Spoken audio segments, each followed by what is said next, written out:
Have you ever found yourself in a situation with a narcissistic abuser where you've educated yourself, but for some reason you don't know why a certain thing is still happening and how you're still stuck in a certain cycle, a toxic cycle? You don't know how to release it. You have this logical thinking that can tell you everything that you know, but for some reason you can't break it. This is a big thing for me because this was probably the hardest thing for me to identify and to overcome. That's why I want to make this video, because even if it just brings awareness to this specific way of thinking that I'm going to discuss, I really, really think that it would benefit people that are trying to break these toxic and narcissistic cycles with their abusers. Don't mind my eyes darting around. I have notes all around me. So I put, you don't know why this is still happening. Why can't my logic fix this, right? I know it's not right. So why can't I come up with the tools that I need to remove myself? And I'm going to tell you why. It's one word: fear. And I know I've discussed the topic before in a couple videos of mine. I'll see if I can be smart enough to put the link in above about the videos that I've made about fear and how I had learned to pick apart my fear and what it really meant, and how this fear was controlling me in my life, even trying to get out of it. There's still fear. You know, you can remove yourself from a toxic environment and a toxic person, and fear will still control a lot of the things that you do.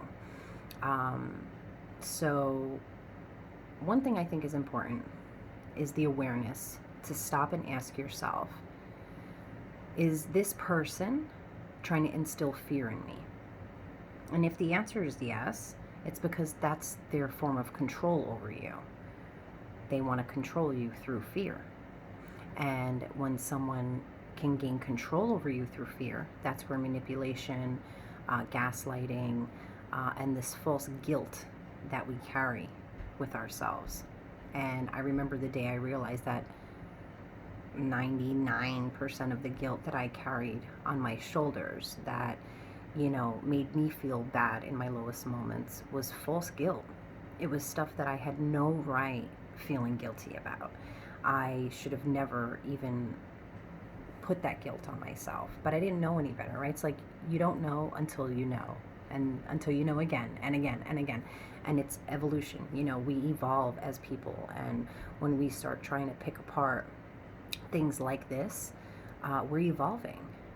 You know, we're learning more about ourselves, we're becoming wiser, we're becoming stronger, and everything that comes to us after that, we are a better person, we are smarter, we're going to make better decisions. Not every decision will be the best right away, so I just want to mention that because I don't want anybody to feel deterred in themselves or feel like they're regressing or they're not doing it the right way. There is no right way, which is why you can make a billion videos about this. Some will apply and some won't, because you're better off covering every aspect of it rather than saying, oh, this is how it is, and this is how you got to do it. Which is why I say, and I'll say it again, I know I'm not the only person who goes through the things that I do. I don't try to claim that, you know, the things that I've learned or the way I've done things are the right way. I just want to voice it, because if it can relate to one or two people, I just did a wonderful thing. So about fear, I wrote, anybody who's trying to cause fear or control can incriminate themselves if you are in control of your emotions. And the reason why I say it like that is I remember feeling fearful, right? Like going down the list of emotions: fearful, guilt, right? And just kind of like seeing how far it goes down and kind of where it festers from. And a lot of things that I felt fearful about was about the behavior of the narcissist. They weren't even mine. These were these projections, these assumptions, accusations, and things that they use against you. They weaponize you with information that they know about you, which is another thing that's very important to be aware of, is just kind of saying to yourself, like, all right, this person's saying that because they're trying to weaponize me. You know, start making these labels for things that you come across and you feel. I believe that when you're able to do that, you kind of take that out of yourself and you kind of put it in front of you as a word, right? Or as a new form of emotion or a new feeling. And I feel as though when you do that, it's a lot easier to disassociate yourself from it and heal from it and identify it, detach yourself from that specific thing. And then I put, so when they cause fear in you, it can cause an emotional, unstable sense of self. And be aware of that, you know, because narcissists are constantly berating you and constantly putting you through psychological, mental abuse, emotional abuse, physical abuse. You know, we can go on and on with that stuff. So allow their actions to incriminate themselves. Once they get you to a point of emotional instability with yourself, they've gained control. And I don't say that in a way like, oh, you failed. You know, they got you all worked up, you failed. Don't ever feel that way, by the way, because you will feel that. I remember feeling that, you know, knowing that I shouldn't have replied back, or I know I shouldn't have, you know, fed into this petty little back and forth. And then afterwards I'm like, oh, you know, and I felt like all that work I put in just kind of went down the slide or the drain. Don't do that. I learned that pretty quickly, that when I do that to myself, he's winning, or the narcissist is winning, however you apply that.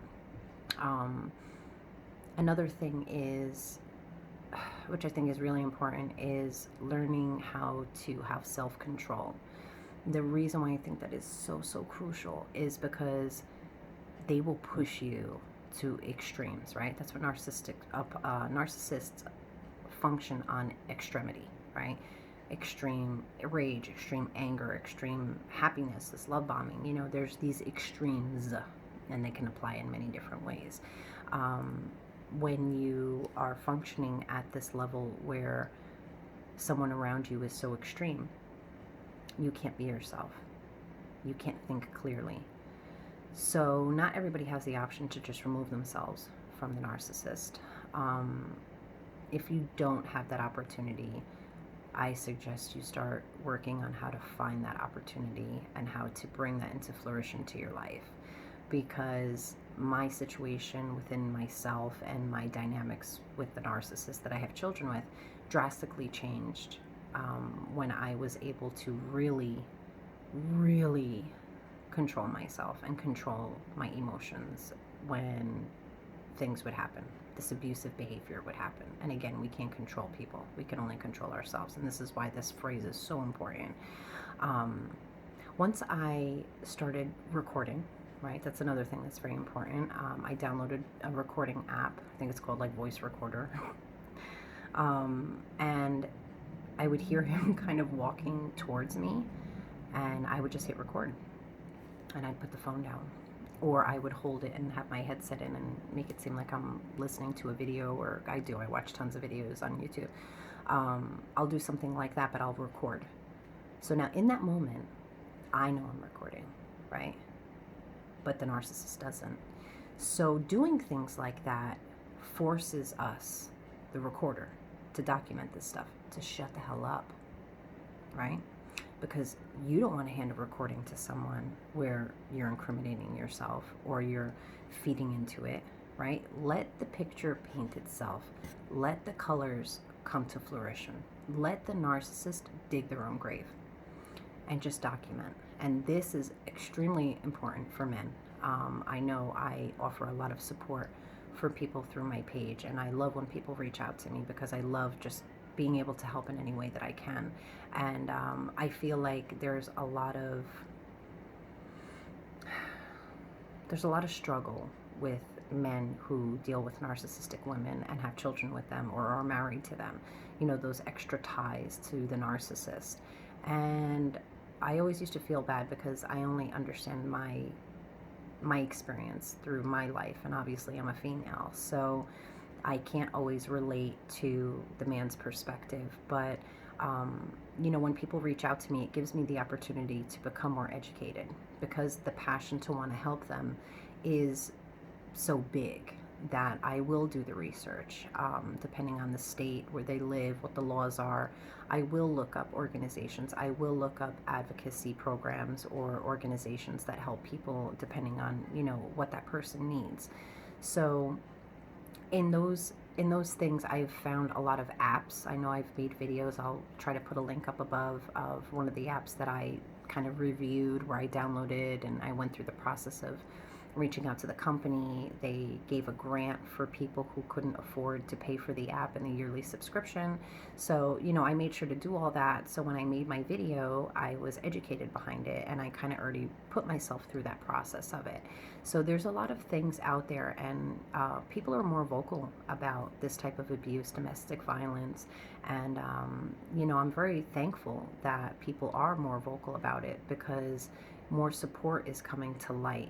There's so many support organizations that are out there that people are just not aware of. And it's sad, because these organizations are out there to help people in needs that, we find ourselves in. And sometimes it takes extreme disasters for us to even find out that these resources are there. So, I try to be proactive with that. And if I find something out, I try to post it on here and just bring the awareness to it, so someone can maybe have a less traumatic experience than I did through it. So yes, I wanted to, I guess, like the synopsis of my video is just be aware and start asking yourself if someone is trying to instill fear in you in whatever it is they're doing, conversation they're having with you, or anything. Honor yourself, honor your body. You'll feel different. Someone will give you a bad vibe. Your heart might be racing out of nowhere very quickly. You might have a knot in your stomach, and at that moment in your mind you might say, why is this happening? I don't know why this is happening to me. Why am I feeling this way? There is a reason.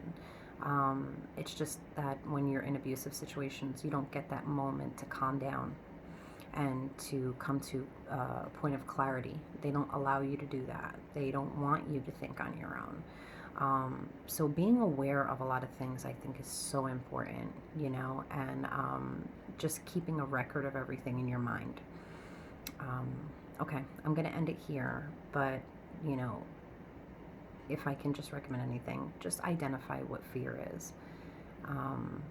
Anything negative is fear. Try to group these things into that one word, so that way it's easier to tackle. You're not tackling 10 different words or 10 different scenarios. It boils down to fear, and it's one word, 4 letters. And try to diminish that word in itself as best as you can, and belittle it. Be the narcissist to that word, fear. Thank you for watching to the end. I send you a lot of love and support, and if you relate to anything in my video, I apologize for the abuse. I know I'm not responsible for it, but I have compassionate side to myself for this, and I love being an advocate for people who lost their voice, because I lost my voice for a very long time, and it doesn't make anybody less of a person when they lose their voice. Everybody loses their voice in life at some point or another. So it's important that the people who have been through this and that have learned through things are the ones who can kind of lift these victims up in their time where they've lost their voice and they've lost their sense of self, and they don't know how to find the strength to go through. If anybody needs any of my support, please leave me a comment. It is my honor to help anybody who needs it. Thank you for watching. Sending you my love.